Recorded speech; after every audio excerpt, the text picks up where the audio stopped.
Salut, c'est Cyril de Web de Fou, j'espère que tu vas bien aujourd'hui. On se retrouve pour un nouveau podcast, également en direct sur YouTube, pour voir les 14 business que j'ai et voir ensemble si ces 14 business, c'est pas trop. On va parler de tout ça aujourd'hui, on va voir quels sont les types de business, pourquoi j'ai fait ce choix-là, qu'est-ce qui m'a amené à avoir plus de 14 business au sein de mes activités. Ok, mais avant ça, tu connais le truc, tu cliques sur le bouton s'abonner, tu vas dans la description, il y a un lien, ça s'appelle Rejoins mes contacts privés. Tu cliques dessus, tu mets ton email et tous les matins, tu reçois un podcast à forte valeur ajoutée avec des informations qui vont changer ta vie et ton business, crois-moi. Également, dans la description, tu trouveras le lien vers le Telegram. Telegram, c'est un endroit où je partage beaucoup de choses, quasiment tout, mes entreprises, qu'est-ce que je fais un peu, grosso modo, comment j'évolue sur Web de Fou, vers quoi je me dirige, etc. Mais je t'en dis pas plus, rejoins le Telegram, tu vas voir, il y a des choses très intéressantes. Ok, allez, on y va pour le podcast. Alors, pourquoi 14 business? Bon, j'ai pas choisi, je me suis pas dit, tiens, je vais en faire 14 ou 17,2, c'est pas trop mon délire. Aujourd'hui, j'en suis à 14. Hier, j'étais peut-être à 17 et avant-hier, j'étais peut-être à 10. En fait, peu importe. Le truc, c'est que mes business, je les ai fait évoluer au fur et à mesure du temps. Donc en fait, qu'est-ce qui s'est passé? Que tu comprennes pourquoi aujourd'hui je suis à 14 business et est-ce que c'est trop? C'est la réponse que je vais apporter. En fait, tout dépend comment tu définis un business. Moi, quand je dis que j'ai 14 business, je peux les définir, j'ai plutôt 14 associés qui ont des activités différentes, je suis pas en auto-concurrence avec mes associés. Donc par exemple, j'ai un business dans l'ADS, j'ai un business dans l'emailing, j'ai un business dans la promotion immobilière, j'ai un business de service, j'ai un business d'agence, bref, il y a plein de choses différentes. Mais il faut comprendre que j'ai évolué au fur et à mesure. Moi, j'ai toujours fait attention à ne jamais être la pute, clairement, de mes clients. Donc en fait, j'ai toujours choisi mes clients et j'ai toujours choisi mes métiers. Alors comment j'en suis arrivé là? C'est très simple. En partant de la base qui est l'emailing, je pourrais même avoir une agence de développement. J'en ai pas aujourd'hui, mais je pourrais développer des choses puisque à l'époque, je développais des bots. Également encore aujourd'hui, je développe des bots en solo derrière mon ordinateur, des bots en Python, des bots en JavaScript. Alors JavaScript, je suis pas très fan, mais plein de langages techniques et compliqués. J'ai des multi-compétences puisque de base, moi, j'automatise beaucoup de choses avec des scripts. J'ai appris le PHP, le MySQL, j'ai appris plein de choses. J'ai même appris l'Elasticsearch, le deep learning, qui est le prémisse de l'IA. Même l'IA se sert du deep learning. Le deep learning, c'est l'apprentissage profond, mais c'est pas le sujet de ce podcast. Et donc, au fur et à mesure, j'ai rencontré des choses, je me suis intéressé, j'ai rencontré des gens, j'ai rencontré des choses aussi, c'est-à-dire je me suis lié, on va dire, de passion avec certains sujets. À une époque, c'était la programmation, à une autre, ça a été le marketing, à une autre, ça a été l'emailing, à une autre, en ce moment, c'est la promotion immobilière, et au moment où je fais ce podcast, mais il y a encore plein d'autres sujets. Je propose beaucoup de choses, et j'ai pas forcément d'amour particulier, mais j'ai plus une passion d'apprendre. Et donc, en vérité, j'ai des business qui montent et que j'en ai de plus en plus, c'est logique, puisque dans ma personnalité, je me retrouve finalement à apprendre beaucoup de choses. Moi, je ne monte pas un business si je ne connais pas le sujet. Donc en gros, qu'est-ce que c'est? Je vais te donner deux contre-exemples. Je vais te parler de l'emailing et je vais te parler de la promotion immobilière. Tu vas voir. Donc l'emailing, c'est quelque chose qui est nécessaire, dans lequel tu dois absolument connaître des choses, des facteurs techniques, des facteurs commerciaux, des facteurs de délivrabilité qui sont techniques, de l'automatisation, parce que quand tu montes en volume et en masse, tu dois nécessairement être obligé de scaler ton volume. Tu vois, donc il faut automatiser des choses, des monitoring, des reporting, automatiser des alertes s'il y a des problèmes, ce genre de choses. Donc je suis obligé d'apprendre la programmation, apprendre. Alors je pourrais payer des gens, mais moi, de nature, je suis un mec qui me dit, bon, payer des gens c'est bien, le faire c'est mieux, donc mécaniquement, comment est-ce qu'on fait pour maximiser ses marges? Parce que payer un dev 5K, si je peux les économiser, je dis pas non. Pourquoi? Parce que si je sors de cette logique, en disant je vais payer 5000 balles un dev, finalement, au bout de l'année, ça va me coûter peut-être 80K, tu vois, pour des trucs. Ok. Imagine 80K par business. Ah oui, là, ouais, mais là je vais payer un dev, là je vais payer une agence, à la fin je me retrouve peut-être avec 404 dépenses par an pour des choses inutiles. Alors ça paraît l'air de rien comme ça, de payer à un développeur 1000, 2000, 3000, 5000 balles. Mais ça veut dire qu'à chaque fois, tu ne vas pas capitaliser, donc tu vas payer pour le faire. Donc ici, moi, il y a un moment donné, quand j'étais jeune, je précise, je me suis un peu embarqué dans ces sujets-là. Je me suis dit, tiens, let's go, je vais aller apprendre la programmation, j'y suis allé bien en tête, quoi. J'ai appris le C++, j'ai appris le Java, j'ai appris plein de choses. J'ai commencé d'ailleurs par le C++, c'était pas le plus facile. Sur le site du zéro à l'époque, je sais pas si tu connais. Et du coup, en apprenant la programmation, j'ai pu faire plein de choses. J'ai pu modifier un jeu vidéo, j'ai pu automatiser des choses, j'ai pu scraper, apprendre les bases du scrapping, du black hat, et faire plein de choses. Et finalement, si j'avais pas pris le temps et que j'avais payé un développeur, alors à l'époque c'était pas le sujet, d'accord, j'étais jeune, j'ai appris parce que ça me faisait kiffer, je me suis retrouvé dans la merde, mécaniquement. Parce que j'aurais payé probablement des millions en développement. Donc c'est des millions que ça m'a permis d'économiser, finalement, c'est des millions que j'ai pu, moi, prendre en marge et en bénéfice. Donc quand tu t'intéresses à des sujets, c'est bien d'aller le creuser. Maintenant, je ne vais pas le faire de partout, je m'explique. Maintenant vient l'exemple de la promotion immobilière. La promotion immobilière, moi je sais pas planter un clou, je vais pas apprendre la construction, tu vois, je vais pas apprendre, puis c'est trop compliqué. Quand je disais trop compliqué, c'est il y a trop de facteurs techniques, il faut trop d'expérience, etc. Maintenant, je vais pas construire 30 maisons, parce qu'il y a un facteur temps qui va être beaucoup trop complexe pour gagner de l'expérience. Et est-ce que j'ai vraiment envie de ça? Est-ce que c'est vraiment là où je suis bon? Pas spécialement. Par contre, ce qui m'intéresse, c'est la gestion de projet. C'est-à-dire, ok, on va vendre sur plan des projets, gérés par des architectes, par un constructeur, etc., etc. Ok. Donc, comment est-ce que je me positionne là-dedans? Eh bien, en vérité, j'ai vu un trou de marché, je me suis dit, tiens, il y a un gros avantage concurrentiel à prendre à tel endroit, c'est pas le sujet de ce podcast, dans la promotion immobilière, et je me suis dit, bah tiens, et si j'y allais? Si j'allais le faire? Si j'allais développer un projet de promotion, je sais pas planter un clou, bon bah très bien, j'ai pris un associé qui était plutôt bon là-dedans, qui a construit des maisons, etc. J'ai dit il me faut un bon architecte qui soit créatif, je suis allé chercher un architecte créatif, alors dit comme ça c'est facile, mais crois-moi ça a pris 2 mois pour trouver un bon architecte. Ensuite trouver un constructeur, donc constructeur faut négocier, est-ce que c'est des bons constructeurs, est-ce que voilà, mais finalement rien de plus compliqué que de constituer une équipe finalement, sauf que ce ne sont pas des salariés, ce sont des indépendants et des prestataires, donc là il faut faire attention au conflit d'intérêts, est-ce que les mecs se connaissent pas, ils sont pas en bise entre eux, etc. Il y a plein de complexité. Il faut faire ce qu'on appelle des due diligence, c'est-à-dire faire attention aux gens, comment ça se passe, etc.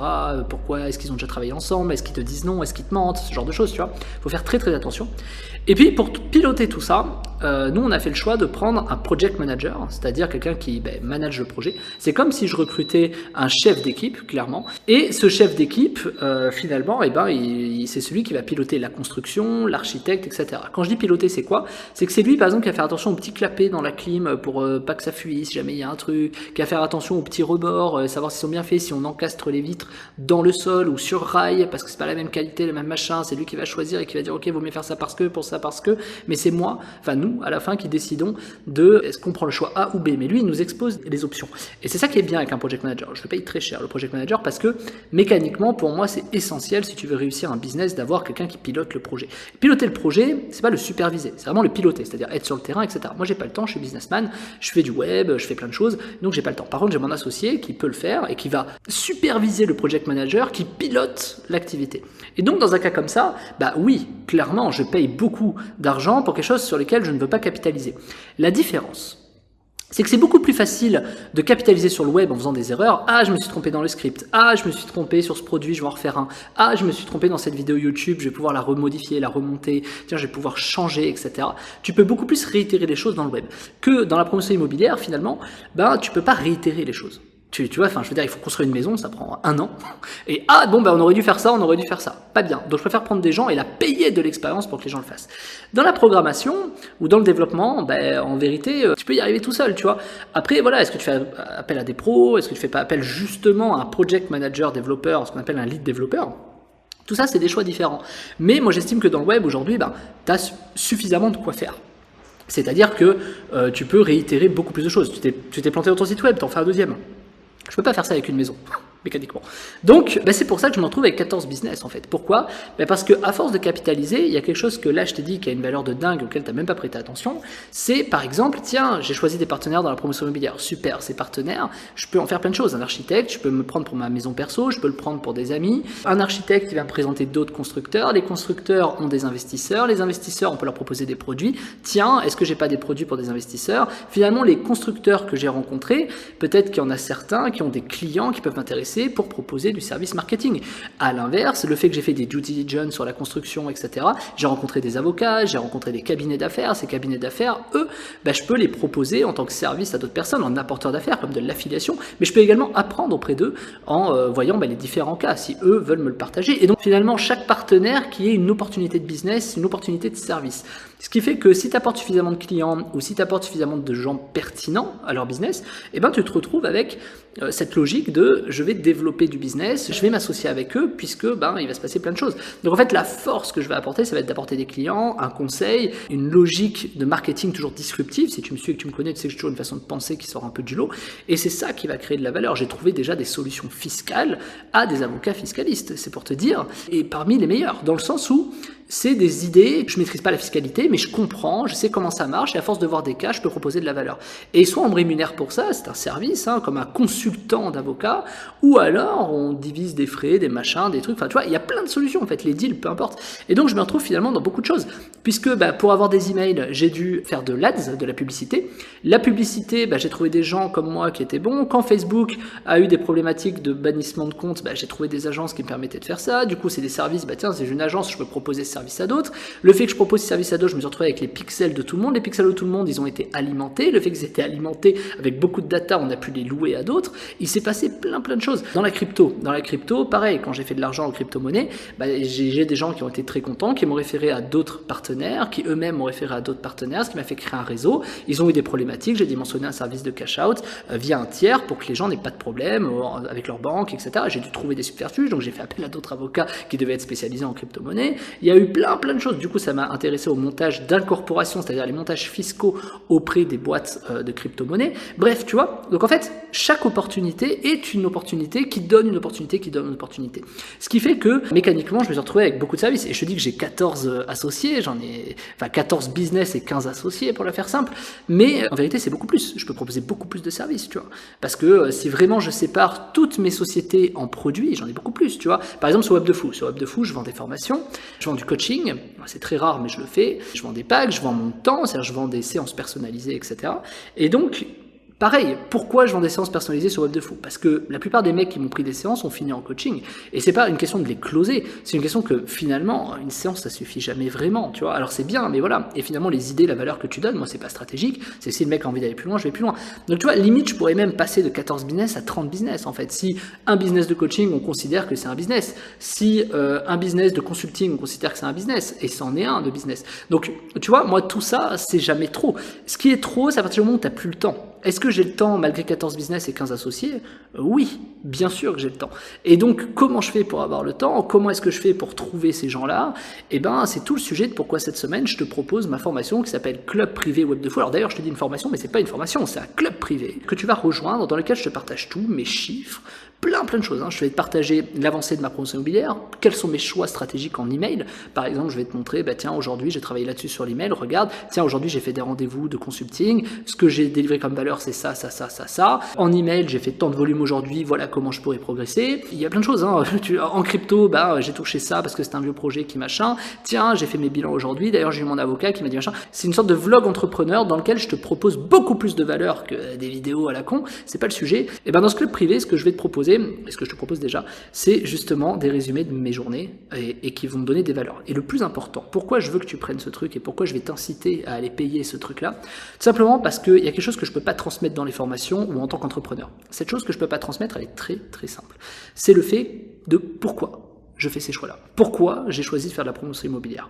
Pourquoi j'ai choisi à un moment donné de switcher dans un autre projet? Je sais pas. Pourquoi est-ce que je me suis rapproché d'avocats? Quelles sont les stratégies que je mets en place au fur et à mesure? Qu'est-ce que je vois quand je fais telle ou telle chose? Et ça, je veux te le partager et aucune formation peut être capable de te partager ça. Le seul truc qui marche réellement, c'est le fait de me suivre comme si t'étais mon associé, comme si t'étais derrière mon épaule et que tu me regardais pour me dire, tiens, ah oui, putain, je comprends pourquoi il fait ça. C'est ça le but de ça. C'est de pouvoir te dire que la vraie pérennité d'un business en ligne, elle passe par ça. Elle passe par les choix, et les choix passent par des réflexions, et les réflexions passent par les opportunités du moment. Et ça, dans une formation, n'importe qui peut pas te fournir cette donnée, ce sens-là. Et c'est pour ça que j'ai fait ce produit qui est en description, qui s'appelle Club Privé Web de Fou, que je t'invite à rejoindre tout de suite en cliquant vraiment dans le lien en description. C'est un produit qui reste, qui sera sur tous mes emails, qui est partout. Donc je t'invite véritablement à le prendre aujourd'hui, puisque c'est tout simplement l'offre de la semaine, et que tu ne peux pas passer à côté si tu me suis, que tu es fidèle, ou même si tu me rejoins et que tu sais pas qui je suis, et que tu penses que je suis un enfoiré d'escroc, de je sais pas quoi mon cul, tu sais quoi, prends-le et va voir si c'est vrai, si je suis un mytho. Tu sais quoi, si tu as le doute, prends, clique. C'est pas cher en plus, je l'ai donné accessible, donc je t'invite véritablement à le prendre si tu as envie de suivre, évoluer et créer une pérennité dans ton business. Sur ce, je te dis à demain, dans lequel on va voir pourquoi avoir 15 associés. Allez, à demain, ciao, clique sur le lien.